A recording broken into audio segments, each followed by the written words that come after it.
Για τους περισσότερους, η Διεθνής Έκθεση Θεσσαλονίκης είναι η ιδανική ευκαιρία για να αναπτύξουν οικονομική δραστηριότητα ή να ενημερωθούν για τις εξελίξεις σε πολλούς τομείς ή να ψυχαγωγηθούν και να περάσουν όμορφα στον ελεύθερο χρόνο τους. Για κάποιους άλλους όμως, σαν το Γιάννη Σιταρίδη, η Διεθνής Έκθεση Θεσσαλονίκης αποτελεί μια πραγματική σωτηρία.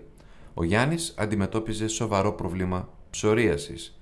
Πέρυσι όμως συνάντησε στο περίπτερο 7 έναν άνθρωπο που θα του άλλαζε τη ζωή. Ταλαιπωρούμε από περίπου μια δεκαετία από την ψωρίαση. Προσπάθησα με πάρα πολλούς τρόπους να βελτιώσω την κατάσταση στην οποία βρισκόμουν. Άλλο ότι είχε εξάρσεις, άλλο ότι είχε υφέσεις. Το ζήτημα είναι ότι κάθε περίπτωση φαρμακευτική την οποία προσπάθησα εγώ να χρησιμοποιήσω πάνω στο σώμα μου είχε αποτελέσματα για πολύ μικρό χρονικό διάστημα. Ο Σωτήρης από την Ίσυρο, όπως και δεκάδες άλλοι ευρεσιτέχνες, βρίσκουν εδώ την καλύτερη ευκαιρία για να προβάλλουν στο κοινό ό,τι έφτιαξαν ή ανακάλυψαν. Είχα ένα ξάδερφο που είχε ψωρίαση και ξυνόταν και έπρεπε κάτω να το κάνω.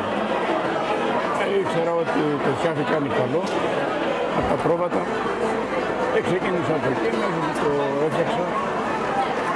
Το έστωρα στο χημείο, βγήκε τέλειο και άρχισα να μπορώ σιγά σιγά να το προωθώ. Το κατοχύρωσα μετά, να μην χάσουμε την πατέντα γιατί είναι δύσκολο. Η ψωρίαση ταλαιπωρεί χιλιάδες Έλληνες.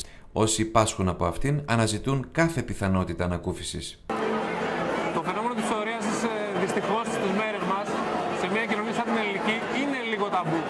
Οι επιπτώσεις ενός ανθρώπου που πάσχει από ψωρίαση δεν είναι τόσο πολύ σε επίπεδο υγείας. Φανέρονται κυρίως στην ποιότητα ζωής του και σε ρίχνει πάρα πολύ συχνά συναισθηματικά και ψυχολογικά. Οπότε αυτό τι σημαίνει? Σημαίνει ότι είσαι αντιπαραγωγικός στη δουλειά σου, πιθανόν να είσαι κλειστός στη συμπεριφορά σου γενικότερα. Υπάρχουν πάρα πολλοί άνθρωποι αυτή τη στιγμή που πραγματικά υποφέρουν από όλο αυτό και ντρέπονται να βγουν έξω και να το πούν. Οι εναλλακτικοί τρόποι θεραπείας με τη χρήση στοιχείων της φύσης είναι γνωστοί εδώ και χιλιάδες χρόνια. Κάποιοι από αυτούς παρουσιάζονται στους χώρους της 80ης Διεθνούς Έκθεσης Θεσσαλονίκης. Έφτασα στο νησί. Το νησί είναι Ίσυρος, είναι ουσιαστικά ένα ενεργό ηφαίστειο. Η ίδια είναι Ίσυρος.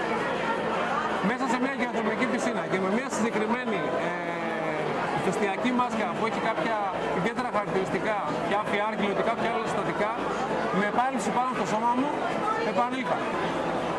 Μία εβδομάδα ήταν υπεραρκετή για να με βελτιώσει κατά 70%.